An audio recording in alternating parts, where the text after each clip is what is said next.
Ich möchte euch erstmal ein fettes Danke ausrichten. Die ersten 100 Subscriber innerhalb der ersten 2 Videos. Das erste Video mit über 10.000 Aufrufen. Danke! Und da super passend ist, dass gerade Adventszeit ist, gibt es zu jeder Adventswoche passend zum Video eine Verlosung für euch. Deswegen schaltet nicht ab und findet das eingeblendete Keyword. Was ihr damit machen müsst, erfahrt ihr später im Video. Wenn ihr die nächsten Giveaways nicht verpassen wollt, abonniert jetzt schon mal den Kanal, denn da wird noch so einiges auf euch zukommen.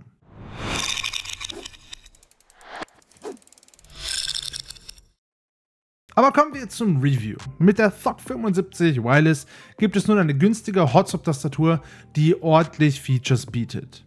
Mir wurde das Board netterweise von Endorphy direkt in der Onyx White Pudding Edition mit den Kybox Black Switches zugeschickt. Seit dem Rebranding von SPC Gear zu Endorphy versucht Endorphy ein cleanes Design im Marketing zu fahren.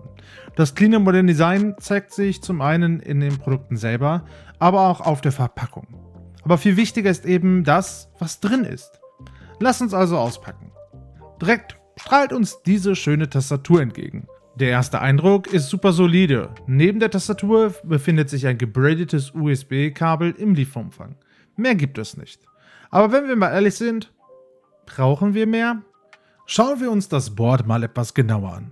Bevor ich die Tastatur erhalten hatte, war ich davon ausgegangen, dass die Frontplate aus Alu hergestellt wurde.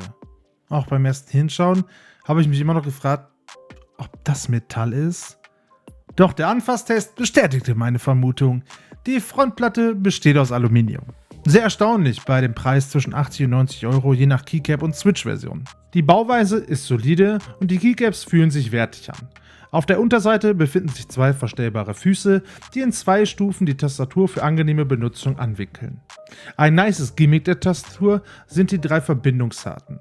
Zum einen kann die THOC mit dem mitgelieferten USB-Kabel per 2,4 GHz Dongle, der sich auf der Rückseite magnetisch befestigen lässt, oder auch per Bluetooth verbunden werden. Somit habt ihr die volle Freiheit, wenn es um das Verbinden der Tastatur geht. Ein zusätzliches cooles Feature neben der Dreifachverbindung ist definitiv der sogenannte Knob, mit dem ihr schnell und ohne umständliche Shortcuts eure Lautstärke einstellen und aber auch muten könnt. Für mich persönlich ein mega Feature, das zum Glück immer mehr Tastaturen besitzen. Neben dem USB-Dongle findet ihr auch einen Keycap bzw. Switch-Puller, damit ihr Switches und Keycaps ohne zusätzliches Werkzeug tauschen könnt. Die Keycaps bestehen aus widerstandsfähigem PBT, sodass die Keycaps auch nach langer Zeit nicht speckig werden. Endorphy hat mir die Tastatur mit Kybox Black Switches zukommen lassen. Diese sind für mich ideal zum Spielen, da durch die Box um den Stem der Keycap Wobble minimiert wird. Somit fühlt sich die Tastatur einfach stabiler an. Es sind lineare, nicht gelugte Schalter, die einen Auslöseweg von 1,8 mm haben, bei 60 GF Auslösekraft. Somit ist aus Versehenes Auslösen fast ausgeschlossen. Ein nices Feature der Boxreihe von Kyle ist die IP56-Zertifizierung gegen Staub und Feuchtigkeit, die diese Switches besonders langlebig machen. Falls euch diese Switches nicht gefallen oder ihr diese lupen wollt, könnt ihr diese durch die Hot-Swap-Bauweise einfach austauschen und customizen. Ich verlinke euch gern mal alles, was ihr braucht und meine Lieblings-Switches unten in der Infobox. Wenn wir schon über Switches reden, schlägt jetzt die Stunde der Wahrheit. Verdient diese Tastatur überhaupt den Namen THOC? Bekommt man wirklich für unter 100 Euro eine thockige Hot-Swap-Tastatur? Aber das entscheidet ihr selbst.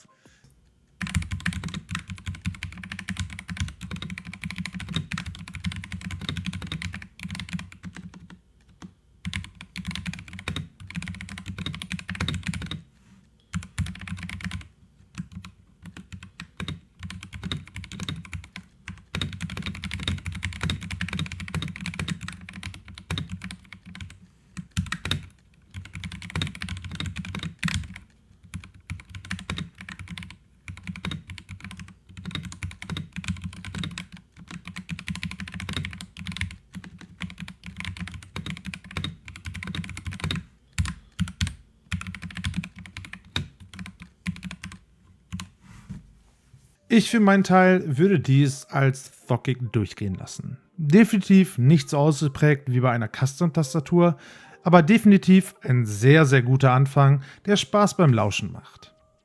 Pudding Keycaps sind ja eigentlich dazu da, dass mehr Beleuchtung durch die Keycap scheint. Das Ganze bringt leider nur nicht viel, wenn die North-Facing-Beleuchtung nur schwach vor sich hin leuchtet. Das ist für mich persönlich nicht schlimm, da ich in 90% der Fällen die Beleuchtung ausgeschaltet habe. Aber das dürfte für den einen oder anderen unter euch ein riesiger Minuspunkt sein. Versteht mich nicht falsch, die Effekte sind super, die Animationen laufen flüssig, aber eben nicht so hell, wie man es sich wünschen würde. Enderphi hat, was Software angeht, ordentlich nachgerüstet und da bin ich unglaublich dankbar für. Unter SPC gab es noch für jede Tastatur und jedes Layout und jede Farbe einen eigenen Download, den man umständlich über die Seriennummer online herunterladen musste. Jetzt aber gibt es endlich eine Software für alle Wireless-Tastaturen und für kabelgebundene Tastaturen. Diese ist immer noch super basic, aber bringt alles mit, was der Gamer mag. Von fancy RGB-Effekten bis hin zu Makros ist alles dabei. Im letzten Reiter könnt ihr Dinge wie Windows Keylog, NKey Rollover und die Polling Rate einstellen. Aber ihr wartet bestimmt schon auf die Infos zum Giveaway. Hast du denn noch das Keyword für das Giveaway gefunden? Das ist nämlich irgendwo in diesem Video eingeblendet. Falls ja, geh fix unten auf den Instagram-Link und ich habe dort einen Post zur Thok75 gemacht und dort schreibst du das Keyword als Kommentar drunter und schon hast du die Chance, die Tastatur aus dem Video zu gewinnen. Sofern du natürlich 18 Jahre alt bist. Die Tastatur wird nächste Woche Montag zum 2. Advent dann unter allen richtigen Kommentaren ausgelost. Aber kommen wir zum Fazit der Tastatur. Für rund 80 € für die Base-Version und 90 € für die Pudding Keycap-Version gibt es nicht viel an dieser Tastatur auszusetzen. Natürlich, wir haben über den Punkt RGB gesprochen, aber das ist bisher der einzige negative Punkt, den ich finden konnte. Wer keine Lust hat, viel zu customizen, bekommt hier eine richtig solide Tastatur mit Dreifach-Konnektivität.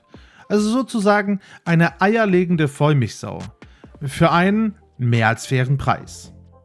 Ich habe euch natürlich diese Tastatur und Alternativen unten in der Infobox verlinkt. Falls euch das Video gefallen hat und ihr mehr Videos sehen wollt, drückt gerne das Däumchen und abonniert den Kanal. Vielen Dank fürs Einschalten und wir sehen uns im nächsten Video.